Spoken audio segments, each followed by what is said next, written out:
তাদের জন্য দারুণ একটি সুখবর। দেখতেই পাচ্ছ যে গভর্নমেন্ট অফ ওয়েস্ট বেঙ্গলের তরফ থেকে ডিপার্টমেন্ট অফ কনজিউমার অ্যাফেয়ার্স অর্থাৎ ক্রেতা সুরক্ষা দপ্তরে নিয়োগ করা হচ্ছে, যেখানে তোমাদের মাধ্যমিক পাস যোগ্যতা থাকলেই কিন্তু তোমরা প্রত্যেকে আবেদন করতে পারবে। সে তুমি মেল ক্যান্ডিডেট হও বা ফিমেল ক্যান্ডিডেট হও, প্রত্যেকে আবেদন করতে পারো। এখানে যে নিয়োগটি করা হচ্ছে সম্পূর্ণ ডিস্ট্রিক্ট ওয়াইজ নিয়োগ করা হচ্ছে। কোন কোন ডিস্ট্রিক্টে নিয়োগ করা হচ্ছে আমি সেই ব্যাপারটা আগে তোমাদের ক্লিয়ার করি। দেখতেই পাচ্ছ যে এখানে দেখো তোমাদের কোন কোন জেলাতে এই নিয়োগটি করা হচ্ছে। এখানে অনেকগুলো জেলা আছে। দেখো কোন কোন জেলায় এই নিয়োগটি হচ্ছে, সেটা হচ্ছে বাঁকুড়া আছে, দেখতে পাচ্ছ বাঁকুড়া জেলা, কোচবিহার, দক্ষিণ দিনাজপুর, মালদা, জলপাইগুড়ি, তারপরে হচ্ছে আসানসোল, শিলিগুড়ি, আলিপুরদুয়ার, কলকাতা, পশ্চিম মেদিনীপুর, পুরুলিয়া, উত্তর দিনাজপুর, এরপরে হচ্ছে কালিম্পং এবং পশ্চিম বর্ধমান। এই সব জেলাতে কিন্তু তোমাদের নিয়োগ করা হচ্ছে, যেখানে তোমাদের শিক্ষাগত যোগ্যতা হচ্ছে তুমি যদি মাধ্যমিক পাশ করে থাকো তাহলেই তুমি কিন্তু অ্যাপ্লাই করতে পারবে। তোমরা অবশ্যই কমেন্টে তোমরা তোমাদের জেলার নাম কিন্তু উল্লেখ করবে, ঠিক আছে?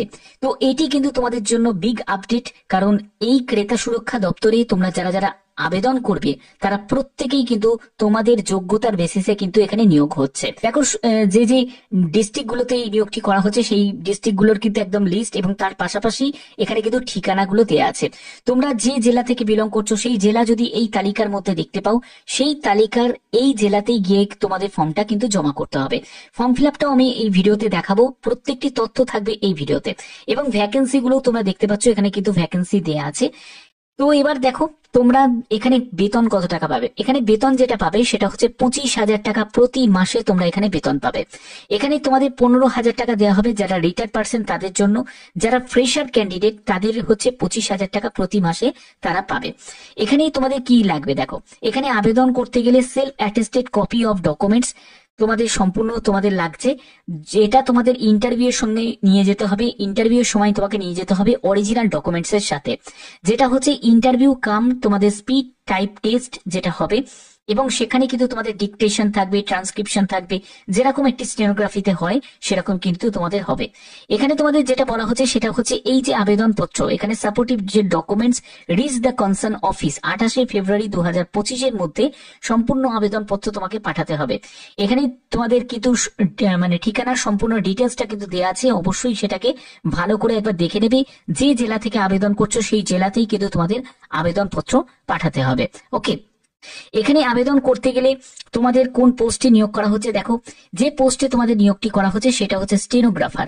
এখানে স্টেনোগ্রাফার পোস্টে নিয়োগ করা হচ্ছে, যেখানে মাধ্যমিক পাস যোগ্যতা প্রয়োজন। যদি তুমি স্টেনোগ্রাফার পোস্টের জন্য আবেদন করো, অবশ্যই তুমি যদি একজন ফ্রেশার স্টেনোগ্রাফার হও বা রিটায়ার্ড স্টেনোগ্রাফার হও, প্রত্যেকে কিন্তু আবেদন করতে পারো। এছাড়া তোমাদের একটি ইনকোয়ারি নাম্বার দেওয়া হয়েছে, এই নাম্বারেও তোমরা কিন্তু কল করতে পারো যদি তোমাদের কোনো কোয়ারিজ থাকে। এখানে এবার তোমরা দেখো এখানে একটি অ্যাপ্লিকেশন ফর্ম আছে, এই অ্যাপ্লিকেশন ফর্মটা তোমাকে ফিল আপ করতে হবে। প্রথমত তোমাকে এখানে একটি পাসপোর্ট সাইজের ছবি লাগিয়ে দিতে হবে এবং এখানে তোমাদের ফুল নেম, একদম তোমার পুরো নামটা এখানে দেবে। তারপরে ফাদার বা হাজবেন্ডের নেম দেবে, তুমি মেল না ফিমেল সেটা মেনশন করবে। তারপরে তোমার পোস্টাল অ্যাড্রেসের যাবতীয় ডিটেলসটা দেবে, দেখতেই পাচ্ছ সাব ডিভিশন, ডিস্ট্রিক্ট, পিনকোড, সম্পূর্ণ ডিটেলসটা তোমাকে দিতে হবে। তারপরে তোমার মোবাইল নাম্বার, তোমার মেল আইডি এটা কিন্তু দেবে। তারপরে হচ্ছে এডুকেশন কোয়ালিফিকেশন। এডুকেশন কোয়ালিফিকেশন এখানে মাধ্যমিক চা হয়েছে, তোমার যদি কোনো হায়ার কোয়ালিফিকেশন থাকে সেটাও কিন্তু তুমি দিতে পারো, ঠিক আছে, বা নাও দিতে পারো, কোনো অসুবিধা নেই। এরপরে হচ্ছে certificate in typing speed test, অর্থাৎ তোমার টাইপিং স্পিডের কোনো রকম সার্টিফিকেট যদি থাকে সেটা কিন্তু অবশ্যই মেনশন করতে পারো। এর পরবর্তী হচ্ছে তোমাদের স্টেনোগ্রাফি সার্টিফিকেট যদি থাকে সেটা কিন্তু অবশ্যই তোমরা মেনশন করতে পারো, ঠিক আছে। এরপরে হচ্ছে তোমার কম্পিউটার নলেজ যদি থাকে, তোমার যদি কোনো বেসিক যদি কম্পিউটার নলেজ থাকে সেটা মেনশন করবে। ডেট অফ বার্থ তোমাদের দিতে হবে অ্যাকর্ডিং তোমার মাধ্যমিকে যা অ্যাডমিট কার্ড বা সার্টিফিকেট আছে সেটাই। এবং তোমাদের এজ অ্যাজ অন 31/3/2025 হিসাবে তোমার বয়স কত সেটা মেনশন করবে।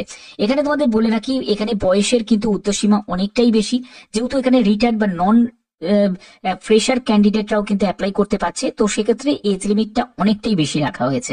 কিন্তু ন্যূনতম এজ হচ্ছে 18 বছর। 18 বছরের কম এজের প্রার্থীরা কিন্তু অ্যাপ্লাই করতে পারবে না। এটা হচ্ছে যারা রিটায়ার্ড পার্সন তাদের জন্য, এটা তোমাদের জন্য নয়, এই জায়গাটা তোমরা ছেড়ে দেবে। এর পরবর্তী হচ্ছে তোমাদের যেটা লাগছে হচ্ছে ডিক্লারেশন। এই ডিক্লারেশনের জায়গাটা তোমাকে এখানে সই করতে হবে এবং এখানে প্লেস দেবে এবং এখানে ডেটটা দেবে, যে ডেটে তুমি অ্যাপ্লিকেশন ফর্মটা পাঠাচ্ছ। এই হচ্ছে তোমাদের সম্পূর্ণ ডিটেলস। এবং তোমাদের অ্যাপ্লিকেশন ফর্মের সঙ্গে তোমাদের সম্পূর্ণ যাবতীয় যেসব ডকুমেন্টস গুলো আছে, তোমাদের মাধ্যমিকের অ্যাডমিট কার্ড থেকে শুরু করে মাধ্যমিকের তোমাদের সার্টিফিকেট, মাধ্যমিকের মার্কশিট, তারপরে হচ্ছে তোমাদের ডেট অফ বার্থের সার্টিফিকেট, এগুলো সম্পূর্ণ তোমাদের লাগছে। তারপরে তুমি যে কাস্ট থেকে বিলং করছো সেটা অবশ্যই স্টেট লেভেলে তোমাদের কাস্ট সার্টিফিকেট সেটা লাগছে। এছাড়াও তোমাদের যেটা লাগবে সেটা গভর্নমেন্ট আইডি প্রুফ, সেখানে কিন্তু তোমরা লাগবে, এবং তোমাদের ছবি যে নির্দিষ্ট অ্যাপ্লিকেশন ফর্মেতে কিন্তু লাগিয়ে দিতে হবে। তো এইগুলোকে সম্পূর্ণ অ্যাটাচ করে কিন্তু তোমাদের পাঠাতে হবে। যে ডিস্ট্রিক্টের হয়ে তুমি আবেদন করবে সেই ডিস্ট্রিক্টেই কিন্তু তোমাদের আবেদনপত্র পাঠাতে হবে। এখানে ডিস্ট্রিক্টের কিন্তু লম্বা লিস্ট কিন্তু দেওয়া আছে, ঠিক আছে। এখানে দেখো তুমি যে জেলা থেকে তুমি বিলং করছো অবশ্যই তোমাদের জেলার নামটাও কিন্তু কমেন্টে জানাবে, প্রত্যেকে জানাবে যারা যারা এই ভিডিওটা দেখছো। এটা কিন্তু প্রত্যেকের জন্য একটা বড় অপরচুনিটি। যারা যারা আবেদন করবে তারা অবশ্যই কিন্তু নির্দিষ্ট ফরম্যাটে কিন্তু আবেদন করতে হবে। আবেদনের শেষ তারিখ হচ্ছে 28শে ফেব্রুয়ারি 2025। একদম নির্দিষ্ট ফর্মে কিন্তু আবেদন করতে হবে, আদারওয়াইজ কিন্তু সেই আবেদন তোমাদের ক্যান্সেল করে দেওয়া হবে।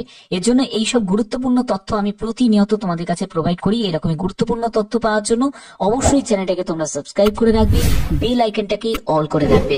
এখনের মতো এটুকুই।